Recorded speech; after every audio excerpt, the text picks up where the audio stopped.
इसी टीला पर अपनी कई वर्षों तक तपस्या की थी। थोड़ा कवर कर दी गई है ताकि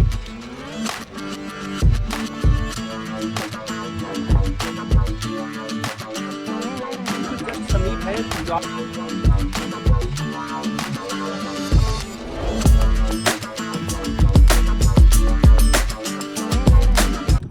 अब मदन मोहन मंदिर जी की बिल्कुल जस्ट समीप है द्वादश आदित्य टीला।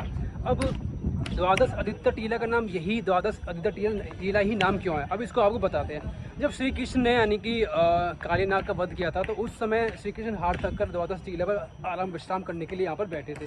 तो उस समय क्योंकि श्री कृष्ण काली नाग को का वध करने के लिए यमुना जी के अंदर कूदे थे, तो उस समय उन्हें इस तरह की सर्दी लग रही थी। तो आसमान में कम से कम 12 सूर्य प्रकट हुए श्री कृष्ण की जो सर्दी थी उसे मिटाने के लिए। तो कहा जाता है कि ये वही आदित्य टीला है जहाँ पर श्री कृष्ण ने अपना विश्राम किया था काली नाग को मारकर। तो आप देख सकते हैं कि कितना प्राचीन है ये जगह। हालांकि कुछ चीज़ें थोड़ा इन चीज़ों का संरक्षण करने की वजह से यहाँ पर थोड़ा कवर कर दी गई है ताकि ये चीज़ें जो पुरानी अपने स्वरूप में ही बनी रहें इसी तरीके से। और ये भी एक मान्यता है कि क्या हम देख भी रहे हैं कि भाई आदित्य टीला वृंदावन के सबसे ऊंचे टीले में से एक है। तो काफ़ी ऊंचाई पर हम खड़े हैं इसमें। और ऐसा भी कहा जाता है कि जब सनातन गोस्वामी जी काशी से 2 महीने की अपनी शिक्षा लेके आए थे तो उन्होंने वृंदावन में इसी टीला पर बैठकर अपना जो भी मतलब कई सालों तपस्या की थी, वो यही टीला है जहाँ पर उन्होंने अपनी तपस्या की थी। और इस टीला की यार यह मान्यता भी है कि जब सनातन गोस्वामी जी अपनी काशी से 2 महीने की परीक्षा करके आए थे तो उन्होंने वृंदावन में यही इसी टीला पर अपनी कई वर्षों तक तपस्या की थी।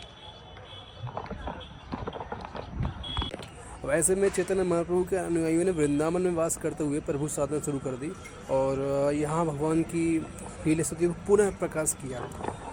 इनमें सबसे पहले मंदिर जो निकल के आया वो था मदन मोहन जी का मंदिर, जो अभी भी यहाँ पर है, अभी हम वहीं पर हैं। और ऐसा भी कहा जाता है कि यमुना की गहराई तक गहरी है इस मंदिर की नींव। तकरीबन 70 फीट यमुना जी से यह मंदिर ऊंचा है और 70 फीट नीचे तक यमुना जी तक इस मंदिर की नींव बनी हुई है। औरंगजेब ने भाई इसको, वैसे तो औरंगजेब के समय का ही मंदिर बना है ये, और औरंगजेब ने कई बार इस मंदिर को तोड़ने का प्रयास किया पर हर बार वो भाई पराजित हो गए।